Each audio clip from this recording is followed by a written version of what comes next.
Hi friends, வணக்கம் and welcome back to my channel Dara's Cooking Demo.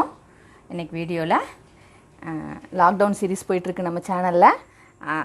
அதில் lockdown வீடியோவாக வீட்டில் இருக்கிற 4 பொருள் வச்சுட்டு ரொம்ப ஈஸியாக செய்யக்கூடிய ரொம்ப டேஸ்டியான ரவா புட்டிங் எப்படி செய்கிறதுன்னு தான் பார்க்க போகிறோம்.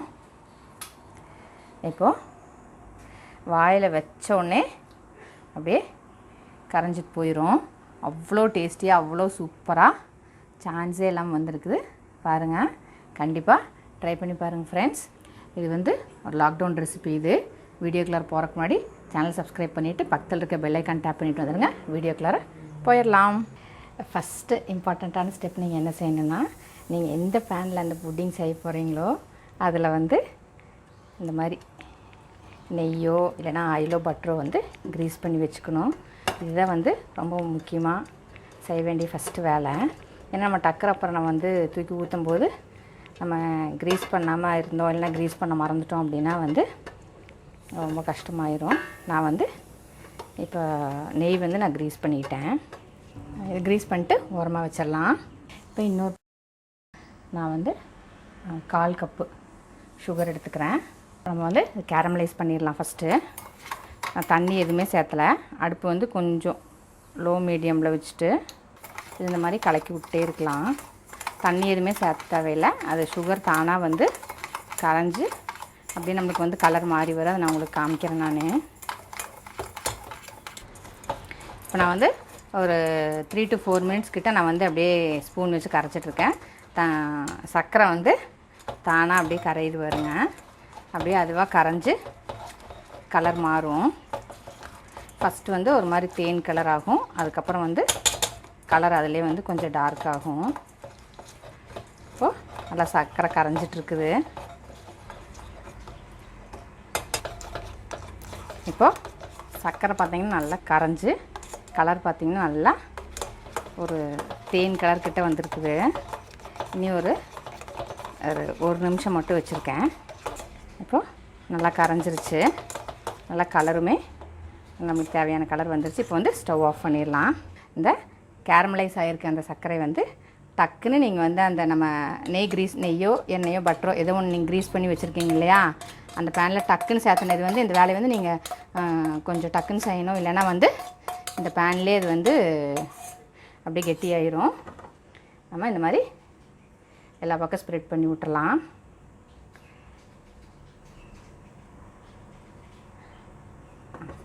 ஸ்ப்ரெட் பண்ணிவிட்டு நம்ம மற்ற வெள்ளை சேர்க்கல அது 10 நிமிஷம் அப்படியே இருக்கட்டும். அது நல்லா அப்படியே கட்டியாயிரும். அதனால் இது தனியாக அப்படியே எடுத்து வச்சிடலாம். நம்ம இப்போது இன்னொரு பாத்திரத்தில் நான் வந்து இது வந்து 1 கப் அளவு, ஃபஸ்ட்டு 1 கப்பு, 1/2 கப், இந்த கப்பில் 1/2 கப்பு பால் ஊற்றிருக்கேன். 1/2 கப்பு பால் வந்து நான் ஸ்டவ் பற்ற வச்சு அடுப்பில் வச்சுருக்கேன். பால் காயட்டும். இப்போது பால் வந்து நல்லா சூடு வந்துருச்சு. அதில் வந்துட்டு நான் 1 ஸ்பூன் நெய் சேர்த்துக்கிறேன். நெய் வந்து ஆப்ஷனல் தான், ஆனால் சேர்த்துனிங்கன்னா நல்லா வாசமாக அதுக்காக சேர்த்துருக்கேன். நெய் வந்து நல்லா உருகட்டும். இப்போது அந்த பால்லேயே நான் வந்து 1/4 கப்பு, அதாவது 1/4 கப்பு நான் வந்து சர்க்கரை சேர்த்துறேன். உங்களுக்கு வந்து இனிப்பு நீங்கள் நல்லா சாப்பிடுவீங்க அப்படின்னா நீங்கள் 1/2 கப் சர்க்கரை கூட சேர்த்துக்கலாம்.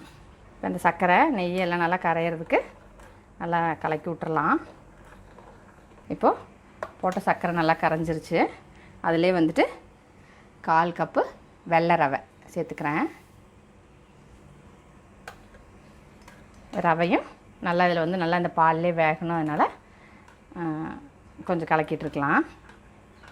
நம்ம போட்டு கிளறிட்டு இருக்கும்போது பார்த்திங்கன்னா ரவை வந்து கொஞ்சம் இந்தளவுக்கு இப்போ வெந்திருக்குது. இனிமேல் வந்து கொஞ்சம் நல்லா வெந்து கெட்டியாகணும். நான் அதுக்கப்புறம் வந்து ஒரு 2-3 நிமிஷம் தான் நான் வந்து கிளறியிருப்பேன். இந்தளவுக்கு ரவை நல்லா வெந்து இந்த கன்சிஸ்டன்சி இருக்குது. இப்போ நான் வந்து ஸ்டவ் ஆஃப் பண்ணிடலாம். நான் ஆறிச்சுன்னா இன்னும் வந்து கொஞ்சம் கெட்டியாகும். இப்போ நம்மளுக்கு கன்சிஸ்டன்சி கரெக்டாக இருக்கும். இப்போ இது வந்து ஆற வச்சிடலாம்.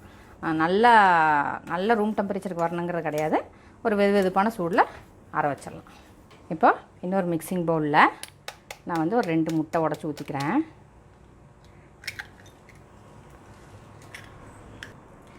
அதில் அந்த ஒரு சின்ன தோல் மாதிரி இருக்கும் இல்லையா, அது வந்து எடுத்துடலாம். நம்ம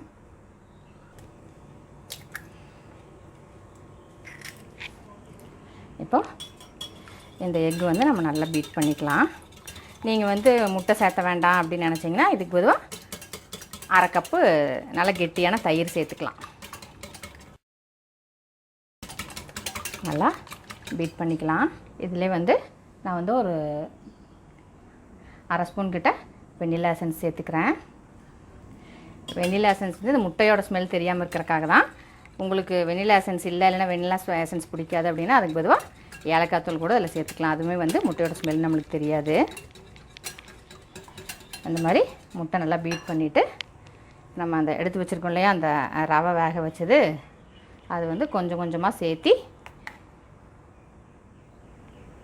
இந்த ரவை வேக வச்சது கொஞ்சம் கொஞ்சமாக சேர்த்தி இது கூட நம்ம நல்லா பீட் பண்ணிக்கலாம். நல்லா எல்லாமே சேர்ந்து ஒன்றா கலந்துடணும். அந்த மாதிரி மொத்தமாக ஒரே தடவையில் சேர்க்காம கொஞ்சம் கொஞ்சமாக சேர்த்து நம்ம அப்படியே நல்லா கலந்துக்கலாம். இப்போ நான் திருப்பி இன்னும் கொஞ்சம் சேர்த்துறேன். ரவை கலவை வந்து நல்லா ஆறிடுச்சுன்னு சொல்ல முடியாது, வெது வெதுப்பான சூடாக இருக்குது. இப்போ இதில் முட்டை வந்து நான் வந்து 2 முட்டை சேர்த்துருக்கேன். உங்களுக்கு 2 முட்டை தேவைப்படலை அப்படின்னா நீங்கள் 1 முட்டை கூட சேர்த்துக்கலாம். அதுவுமே வந்து இதே டேஸ்ட்டில் தான் வரும். இப்போ நான் எடுத்துருக்கேன் எல்லாமே சேர்த்துட்றேன். இப்போ நான் எடுத்து வச்சுருந்த எல்லா ரவை மிக்ஸுமே கொஞ்சம் கொஞ்சமாக சேர்த்து அந்த முட்டை கூட நல்லா வந்து கலந்துட்டேன். கன்சிஸ்டன்சி பார்த்திங்கன்னா இப்படி இருக்கணும், இப்படி விழுகிற மாதிரி இருக்கணும். இதுதான் வந்து கரெக்டான கன்சிஸ்டன்சி. இப்போ இது வந்து நம்ம ஏற்கனவே இந்த கேரமல் ஊற்றி வச்சுருந்த பாத்திரம்.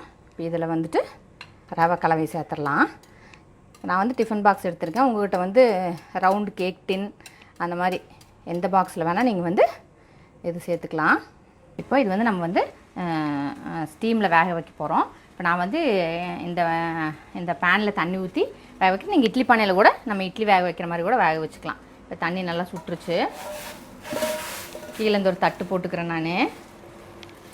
அது மேலே இது வச்சு இதுக்கும் ஒரு மூடி மூடணும். மூடிட்டு லோ ஃப்ளேமில் வச்சிடலாம். லோ ஃப்ளேமில் வச்சு இந்த பேனையும் மூடிடணும். இந்த மாதிரி மூடி ஒரு 20 மினிட்ஸ் கிட்ட லோ ஃப்ளேம்லேயே நல்லா வந்து அது வேகட்டும். இப்போது நம்ம வச்சு வந்து 20 மினிட்ஸ் ஆயிடுச்சு. ஓப்பன் பண்ணி பார்த்துடலாம். இப்போ ஓப்பன் பண்ணிடலாம்.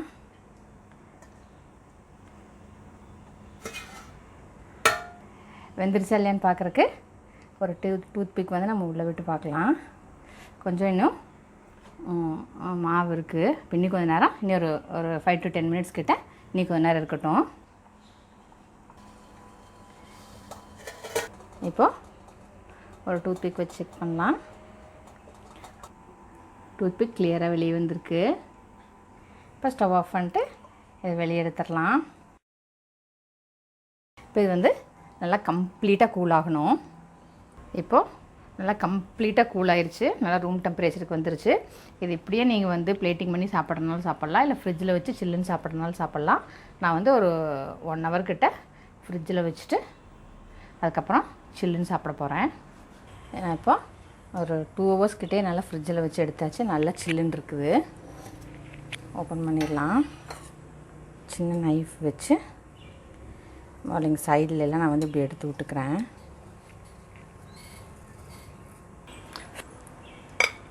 ஒரு பிளேட் வச்சு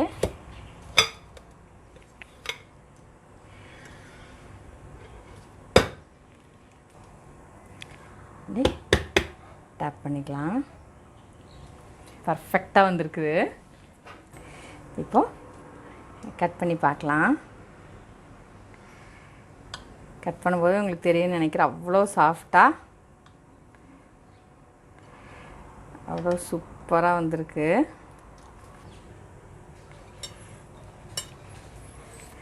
எவ்வளோ பர்ஃபெக்டாக வந்திருக்கு பாருங்கள். வீடியோ யூஸ்ஃபுல்லாக இருந்திருக்குன்னு நினைக்கிறேன். வீடியோ பிடிச்சிருந்தா லைக் பண்ணி, ஷேர் பண்ணி, கமெண்ட் பண்ணுங்கள். சேனல் மறக்காம சப்ஸ்கிரைப் பண்ணிடுங்க. பக்கத்தில் இருக்க பெல் ஐக்கான் டேப் பண்ணிடுங்க. அப்போ எங்கள் புது வீடியோட நோட்டிஃபிகேஷன்ஸ் உங்களுக்கு அப்டேட் ஆகும். என்னோட எல்லா புது வீடியோ நீங்கள் மிஸ் பண்ணாமல் பார்க்கலாம். இன்னொரு வீடியோவில் மீட் பண்ணுறேன். Until then, stay blessed and be happy always. Thank you.